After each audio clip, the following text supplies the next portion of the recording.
Now we starting thyroid function test. Superficially, first we discuss thyroid function test. What is the functions of T3 and T4, and this is the major mechanism. First, thyroid globulin synthesized and discharged into follicle lumens. Then second step, iodine is trapped, actively transported. Then iodine oxidized to iodine. Then step number 4. Iodine is attached to tyrosine in colloidal formation DIT and MIT.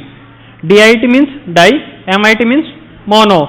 Then DIT, formation of DIT and MIT, 2 DIT plus DIT converting into T4. Then 1 DIT, 1 MIT converting into T3. Then iodination tyrosines are linked together form of T3 and T4. Then thyroglobulin colloidal is and combines with the lysosomes. Lysosome enzymes cleavage T4, T3, thyroglobulin hormones diffuse into blood stream. Majorly क्या हो रहा है, थायरोइन का synthesis हो रहा है, थायरोग्लोबिन का formation हो रहा है, आयोडीन आ रहा है, दोनों मिलके कंबाइन करके एमआईटी एंड डीआईटी का फॉर्मेशन कर रहे हैं. 2 DIT plus T4, DIT and MIT T3 का सिंथेसिस कर रहे हैं. Keep silence. DIT plus DIT converging into T4, DIT and MIT converting to T3. Only 0.03% of T4 and 0.3% of T3 are not bound to protein. These called FT3 and FT4, free T3 and free T4. These are physiologically active proteins of the thyroid hormones. T3 is the most biologically active thyroid hormones and there are 4 times of more potential of total T4. T3 is more active because it is now tightly bound to the serum proteins. T4 has a greater affinity to target tissue receptor. तो TSH है, TSH freely transported हो जाएगा. TSH transported by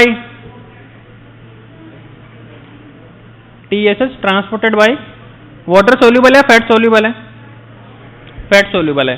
ये कह रहा है कि जो प्रोटीन के साथ बाइंडिंग नहीं हुआ वो फ्री FT3 एंड FT4 है जो बायोलॉजिकली एक्टिव है. ठीक है.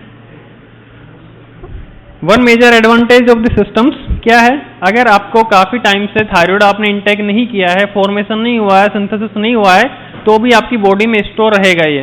ठीक है. लिपिड सोल्यूबल होता है. थायराइड हार्मोन बाइंडिंग ग्लोबुलिन के थ्रू में ट्रांसपोर्ट होएगा. Pre albumin and albumin formation रहेगा. Conversion of T4 and T3.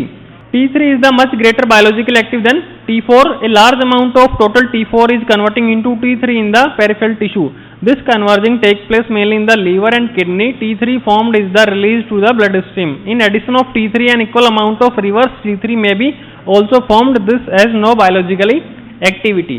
जो T3 है 3 टाइप का रहेगा, free T3, total T3 and reverse T3. Free T3 है बायोलॉजिकली एक्टिव रहेगा. RT3 है जो रिवर्स T3 है बायोलॉजिकली एक्टिव नहीं रहेगा. रेगुलेशन ऑफ थायराइड हार्मोन्स, आपको सिर्फ ये एक मैकेनिज्म ये वाला याद रखना कि हाइपोथैलेमस है, टीआरएच रिलीज होगा. टीआरएच क्या करेगा, टीएसएच को कंट्रोल करेगा, टीएसएच फॉर्मेशन करेगा T3 एंड T4 का. जैसे ही T3 एंड T4 का सिंथेसिस प्रॉपर हो जाएगा ये फीडबैक इनहिबिशन भेजेगा. फीडबैक इनहिबिशन 2 जगह भेजेगा. फर्स्ट है feedback inhibition to hypothalamus if the feedback inhibition of TSH sufficient amount में अपने पास में T3 एंड T4 है, तो 2 तरीके से फीडबैक मैकेनिज्म होगा. एक तो TSH के थ्रू, सेकंड हाइपोथैलेमस को फीडबैक भेजेगा वो. Functions of thyroid hormones increase BMR, basal metabolical rate. ठीक है. Promote growth development of the brain during fetal life. ठीक है. What does thyroid hormone do, cardiovascular systems के अंदर कॉम्प्लीमेंट्री रोल प्ले करेगा. Oxygen consumption, vascular restriction, liver के अंदर all organ systems, kidney, blood flow, clearance rate and skeletal muscles. These are the major functions of T3 and T4. Thyroid function test, अगर आपके पास में कोई भी patient आता है ओपीडी में, आपको लग रहा है कि may be possible thyroid disorder है, तो आप क्या क्या उसकी इन्वेस्टिगेशन करवाएंगे. थायरोग्लोबुलिन लेवल अपन देखेंगे उसका. ठीक है. थायराइड स्टिमुलेटिंग इम्यूनोग्लोबुलिन देखेंगे. थायराइड एंटीबॉडीज आप चेक करेंगे वहां पे. Thyroid radio isotope scan, thyroid ultrasound, CT, MRI and thyroid biopsy. Major जो होता है यहाँ पे डिसऑर्डर, 2 टाइप का डिसऑर्डर होएगा, हाइपोथायरॉइडिज्म एंड हाइपरथायरॉइडिज्म. हाइपोथायरॉइडिज्म का मीन्स क्या रहेगा कि जो T3 एंड T4 का लेवल वो डिक्रीज हो जाएगा, TSH का लेवल इंक्रीज हो जाएगा. इसके अपोजिट में है हाइपरथायरॉइडिज्म. T3 एंड T4 का लेवल इंक्रीज हो जाएगा, TSH का लेवल डिक्रीज हो जाएगा। मेजर जो है अपने को केस डिस्कशन करना, ये सिर्फ एक सुपरफिशियली आपको आउटलाइन बता रहे हैं, ठीक है। क्लिनिकल फीचर्स क्या क्या हैं हाइपोथायरॉयडिज्म के?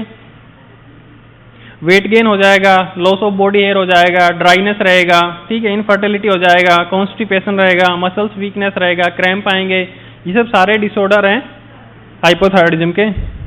कुछ कॉमन से डिसऑर्डर्स भी होते हैं, लाइक कॉन्स्टिपेशन है, ठीक है, डाइल्यूटेड है, फैटिग है, वेट इंक्रीज है।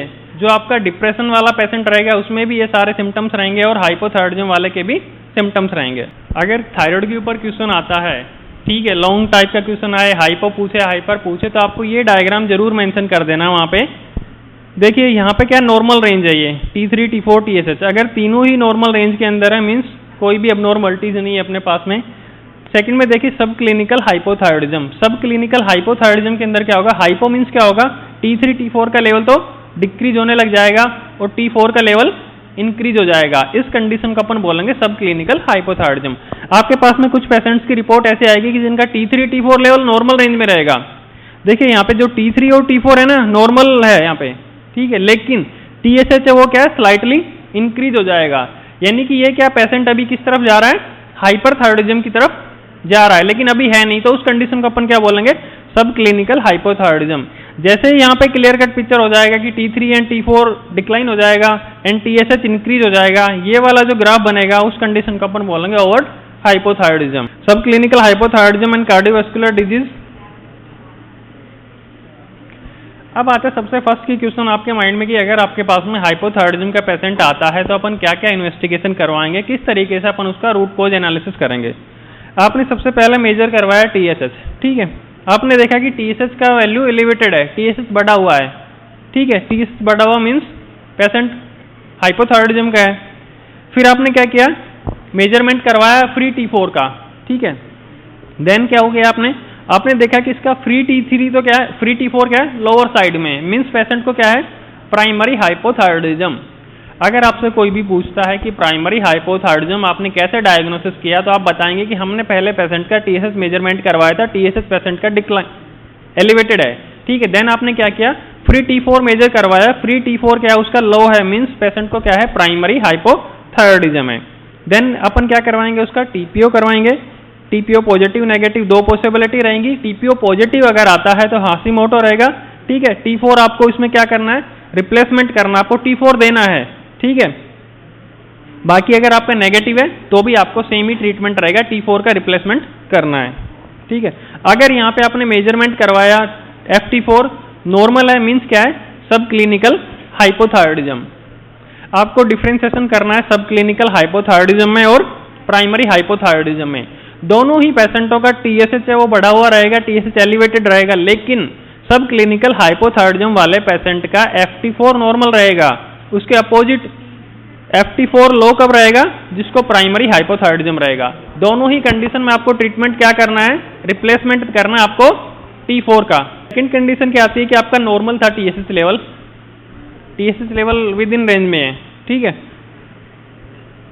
किसी भी टेस्ट का रिक्वायरमेंट नहीं है, आपको कोई मेजरमेंट करवाने की जरूरत नहीं है। आप FT4 अगर करवाना चाहते हैं तो आप करवा सकते हैं, ठीक है। सेकंड आता है आपकी कंडीशन की अगर आपके पास में हाइपरथायरॉयडिज्म का पेशेंट आए तो अपन क्या करेंगे, मेजरमेंट करवाया आपने TSH का एंड FT4 का, नॉर्मल TSH है, FT4 भी नॉर्मल है, आप क्या करवाएंगे, उसका FNAC करवाएंगे।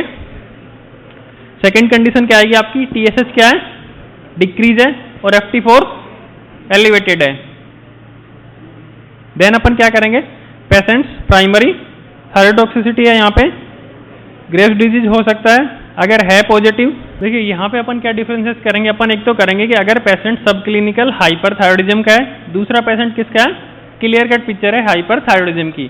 क्लियर कट जो उसके अंदर क्या रहेगा, T3 क्या रहेगा, डिक्रीज रहेगा, T4 एलिवेटेड रहेगा। लेकिन जो सब क्लिनिकल वाला पेशेंट रहेगा वहां पे क्या रहेगा, TSH का लेवल तो डिक्रीज रहेगा लेकिन FT4 क्या रहेगा, नॉर्मल रहेगा। उस कंडीशन में आपको क्या करवाना, मेजरमेंट करवाना आपको FT3 का। FT3 हाई आ सकता है या फिर नॉर्मल आ सकता है, ठीक है। अगर FT3 नॉर्मल आ रहा means patient sub clinical hyperthyroidism. These are the normal value. Total T3 0.97 to 1.69, total T4 5.53 to 11 है, TSH 0.46 to 4.68 है, FT3 2.77 to 5.27 and FT4 0.78 to 2.19. This is the normal value. अब ये वैल्यू हर lab की अलग अलग हो सकती है। हो सकता है अपन ने यहाँ पे क्या दे रहे हैं, Ng/ml में दे रहे हैं, उनकी जो यूनिट है वो अलग हो सकती है। ऐसा नहीं कि सब आपने देखा कि वहाँ पे तो 100 से लेकर 200 तक का है, लेकिन साथ में आपको क्या करना है, वहाँ पे यूनिट चेक करना है, mg/dl, mg/डेसीलीटर है। अब आते हैं अपन मेन क्लास के ऊपर। अपनी जो क्लास थी, आपके पास में 153 years old housewife attending medical OPD, ठीक है। मेजर जो कॉम्प्लिकेशन है वो कॉन्स्टिपेशन है, वीकनेस है, past of 6 to 8 months, she has told that goat, ये सारा आपका क्लिनिकल केस हिस्ट्री है, ठीक है। तो फिजिशियन को क्या लगा, फिजिशियन को सस्पेक्ट लगा कि थायराइड अबनॉर्मलिटी है, ठीक है। उन्होंने अपना इन्वेस्टिगेशन करवाया, कुछ क्या क्या रिजल्ट आए। HB है उसका 9.2। अब सबसे पहले ये कि जब आपने उनका इन्वेस्टिगेशन करवाया, आपके पास में पेशेंट आया ओपीडी में, तो आपको लगा कि patient suffering from thyroid disorder, आपने उसके इन्वेस्टिगेशन करवा दिए हैं, लेकिन साथ में आपको उनका नॉर्मल वैल्यू भी पता होना चाहिए। जैसे अब यहाँ पे है कि HB 9.2 है। HB 9.2 का मीन्स क्या है, एनीमिक है पेशेंट को, ठीक है। TLC है उसका नॉर्मल है, DLC फास्टिंग ब्लड ग्लूकोज 94 है। Normal value of fasting blood glucose आप बताइए, normal value of fasting blood glucose 72, 76, 72.6, ये नॉर्मल वैल्यू है ब्लड ग्लूकोज का। अगर 72.6 से बिलो चला गया तो हाइपोग्लाइसीमिया, और 72.7 आ गया तो हाइपरग्लाइसीमिया। ये इनके अकॉर्डिंग है, मेरे अकॉर्डिंग नहीं है। कंफ्यूजन हो रहे हैं आप। देखो रेंज होती है ना, कट ऑफ वैल्यू रहेगा, कीप साइलेंस। जो नॉर्मल वैल्यू होगा ना, कट ऑफ रहेगा ना, कि इतने से इतने तक, एग्जैक्ट वैल्यू नहीं रहेगा कभी भी कि 72.6। देखो सबसे पहले तो आपका क्वेश्चन ये होना चाहिए कि जो अपन अगर ब्लड ग्लूकोज का पूछ रहे हैं तो आप फास्टिंग का पूछ रहे हैं, या पीपी का पूछ रहे हैं, या फिर आप रैंडम का पूछ रहे हैं, ठीक है। अमेरिकन डायबिटीज एसोसिएशन का क्राइटेरिया है कि अगर फास्टिंग शुगर मोर देन 126 आ रहा है किसी पेशेंट का, तो सी और ही सफरिंग डायबिटीज। अगर पीपी 140 से अबव है तो पॉसिबल है। और रैंडम ब्लड ग्लूकोज का तो कोई भी नॉर्मल वैल्यू नहीं है। हो सकता है अभी आपने जूस लिया है और इमीडिएटली आपने ब्लड ग्लूकोज का सैंपल दे दिया, तो बेसिकली वो एलिवेटेड आएगा, ठीक है। तो सबसे पहले जब भी कोई भी आपसे पूछे कि नॉर्मल ब्लड ग्लूकोज का वैल्यू कितना रहेगा, तो आपको क्वेश्चन पुटअप करना है कि सर आप फास्टिंग का बताना है फिर पीपी का बताना है ना। अब बताइए फास्टिंग का। हाँ जी, 70 to 100, कई बुक्स में आपको 60 to 1110 तक मिलेगा, किसी में आपको 70 to 1110 तक मिलेगा, लेकिन सबसे मेन है यूनिट क्या है आगे, mg/dl, ठीक है। अब देखिए इनका TSH देखिए, TSH है 20, नॉर्मल कितना है TSH, अपना नॉर्मल वैल्यू इन्होंने दिया आगे 0.34 से लेकर 4.37, मीन्स क्या है, TSH इंक्रीज है यहाँ पे। TSH इंक्रीज किस में रहता है, हाइपोथायरॉयडिज्म में। FT4 का वैल्यू क्या है यहाँ पे 4.0, नॉर्मल रेंज कितना है 10.3 to 21। FT4 क्या है यहाँ पे। नेक्स्ट आपका एंटी TPO, एंटी TPO क्या है, नॉर्मल ट्रेस हो रहा है, ठीक है। तो क्या है आपका diagnosis,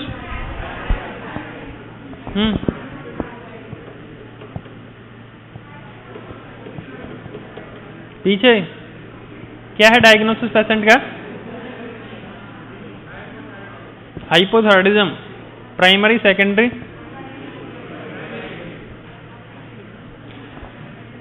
the patient suffering from hypothyroidism due to low FT4, higher TSH value along with the symptoms like weight gain है, ठीक है, cold intolerance है, anemia और also suggestive of hypothyroidism। आपने देखा कि पेशेंट्स का जो HB का लेवल है वो भी क्या है 9.2 है। एनीमिया की क्या गाइडलाइन है, क्या क्राइटेरिया है, एनीमिक पेशेंट अपन किसको बोलेंगे, फीमेल का लेस देन 12, और मेल का लेस देन 13। चलिए नेक्स्ट क्वेश्चन है कि whether patients is having weight gain cold intolerance, क्या रीजन है? Functions of thyroid hormone, control BMR. हाँ जी, खड़े हो जाइए आप लास्ट बेंच में, लास्ट बेंच से खड़े हो जाइए आप। रोल नंबर 9 है ना आपके? क्या है पेशेंट को? हाइपरथायरॉइडिज्म? नहीं, हाइपो है ना, हाइपो है। कब होता है हाइपोथायरॉइडिज्म? थायराइड हार्मोन की कमी हो जाएगी। कौन सा होता है थायराइड हार्मोन? थायरोक्सिन। और फुल फॉर्म क्या है T3 का? नॉर्मल वैल्यू क्या है T3 का?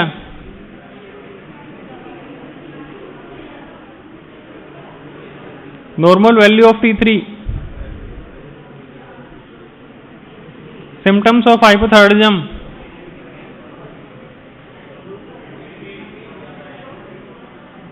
नेक्स्ट खड़े हो जाइए। Symptom of hypothyroidism. अब आप ये क्वेश्चन रीड करिएगा ना और इसका आंसर बताइए। क्या रीजन है यहाँ पे? Patient suffering from hypothyroidism, weight gain हो रहा है और कोल्ड इंटॉलरेंस है। थायराइड हार्मोन इंक्रीज बीएमआर, ठीक है। हीट वहाँ पे जनरेट हो रहा है, deficiency therefore lead to low energy, ठीक है। हीट प्रोडक्शन क्या हो जाएगा वहाँ पे? डिक्रीज हो जाएगा। Like oxidation of carbohydrate and fats, old age would lead to lethargy. Cold intolerance is also slowness of movements, impaired oxidation of fat and carbohydrate वो lead to their increase storage leading of obesity. ये इसका proper reason है कि वहाँ पे metabolically defect हो रहा है, एनर्जी का प्रोडक्शन नहीं हो रहा है, जिस वजह से वहाँ पे क्या हो रहा है? कोल्ड इंटॉलरेंस हो रहा है और वेट गेन हो रहा है। अच्छा, आप बताइए कि थायराइड से और एनीमिया से क्या है आपस में, इनका क्या कनेक्शन है? अपन ने देखा कि 9.3 या 9.2 है पेशेंट का एचबी, क्या रीजन है? देखो सिंपल सा मेरा क्वेश्चन है कि पेशेंट्स कब कब एनीमिक हो सकता है, एचबी का लेवल किन किन पेशेंट्स में डिक्रीज हो जाएगा। लास्ट बेंच आप बताइए, उधर से खड़े हो जाइए। Cause of low Hb, hemoglobin कम होने के क्या क्या रीजन है?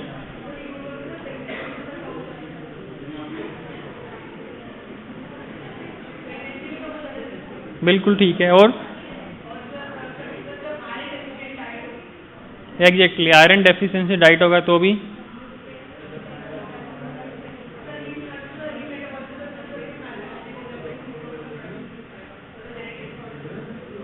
आप डिजीज बताइए, कौन कौन सी डिजीज है जिसमें एचबी का लेवल डिक्रीज हो जाएगा?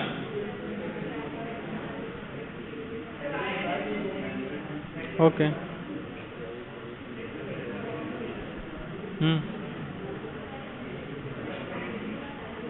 थैलेसीमिया,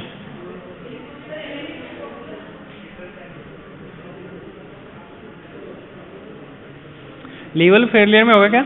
रीनल फेलियर में? हाँ, कीप साइलेंस। रीनल फेलियर में पॉसिबिलिटी है क्या कि एचबी लेवल डिक्रीज हो जाए? कैसे? आयरन अब्जॉर्ब नहीं होगा। रीनल से आयरन अब्जॉर्ब का क्या लेना देना है? खड़े होके बताइए आप, जो भी बताना है। एक्सेस, अच्छा देखिए रीनल फेलियर होगा ना, रीनल फेलियर के अंदर इरिथ्रोपोइटिन सुना आपने? कहाँ से सिंथेसिस होता है? किडनी से। रीनल फेलियर में क्या हो रहा है? किडनी प्रॉपर फंक्शन कर नहीं रहा, इरिथ्रोपोइटिन का सिंथेसिस नहीं हो रहा है। तो बेसिकली मेन रीजन है कि इरिथ्रोपोइटिन का सिंथेसिस नहीं हो रहा, जिस वजह से वहाँ पे क्या हो रहा है? एचबी का लेवल डिक्रीज है। बाकी आपने जो सिम्टम्स बताए वो भी ठीक है कि भाई आयरन इंटेक नहीं हुआ सफिशिएंट अमाउंट में, तो भी वहाँ पे डेफिशिएंसी रहेगा। कोई भी क्रोनिक इलनेस हो गया, ब्लीडिंग हो गया, तो भी वहाँ पे डेफिशिएंसी हो जाएगा एचबी का। लेकिन यहाँ पे क्या रिलेशन है? हाइपोथायरॉइडिज्म के पेशेंट है, देखिए the anaemia in hypothyroidism can be of many types. सबसे फर्स्ट है कि iron deficiency anaemia usually result due to, क्या चलता रहता है तुम लोगों का आपस में ही? इंटरेस्ट नहीं है क्लास लेने में ना? क्या रीजन है नहीं ले रहे आप? रिवीजन क्लास है, यही है ना कि भाई फर्स्ट टाइम आपको पढ़ा दिया, ठीक है, सफिशिएंट है हमारे लिए। तो सर जरूरत ही नहीं है, हमें फर्स्ट टाइम ही जरूरत नहीं थी पढ़ाने की, तो आपने ही गलती करी पढ़ा के फर्स्ट टाइम। ऐसा ही है ना, कुछ बहुत सारे लोग सोच रहे हैं।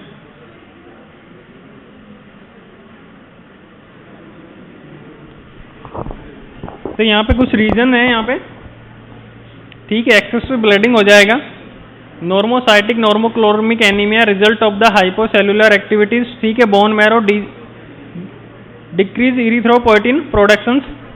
पर्नीशियम anaemia is also seen due to hypochlorhydria which is commonly seen in the hypothyroidism. T3 and T4 indicate which is more active? T3. Why? T3 is more active comparison T4. It has 10 times less binding affinity to carrier protein in plasma than T4. Only free thyroid hormones are metabolically active. Further, T3 binding affinity to nuclear receptor is 10 to 15 times more than T4. So overall T3 is more active compared than T4. Next question है कि how T4 and T3 are synthesise. ये तो simple है,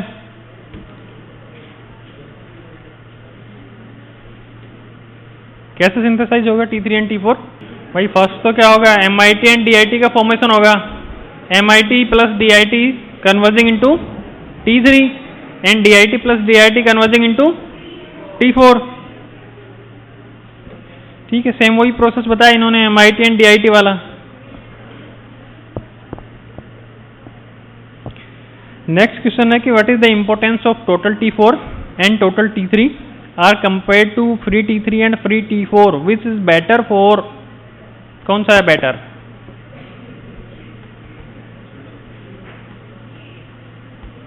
दो है आपके पास में, total T3 total T4, एक तरफ आपके पास में free T3 and free T4, कौन सा बेटर है? फ्री।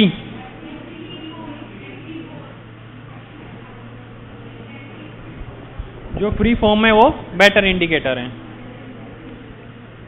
देखिए, about 80% of T4 and T3 are bound to thyroglobulin in the normal individual in plasma. Other proteins, ठीक है, bind to remain 20%। Only 0.02 to 0.03 of T4 and T3 are the free form.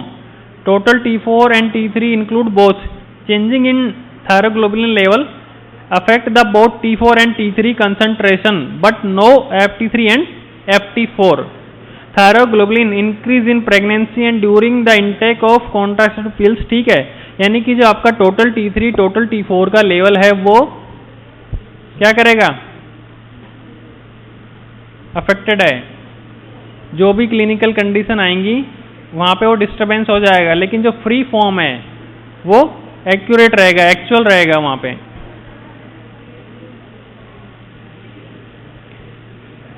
Common cause of hypothyroidism,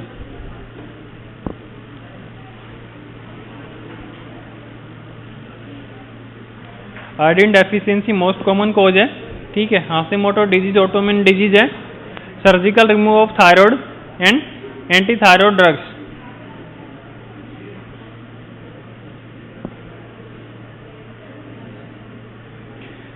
Name the common factor which are the free FT4 FT3 level by interference in the binding with proteins. ये कुछ factor हैं जो affected करेंगे, कुछ drugs हैं, acute illness है, increase thyroglobulin level है वो अफेक्टेड करेगा, और डिक्रीज थायरोग्लोबुलिन का लेवल है वो भी अफेक्टेड करेगा वहाँ पे।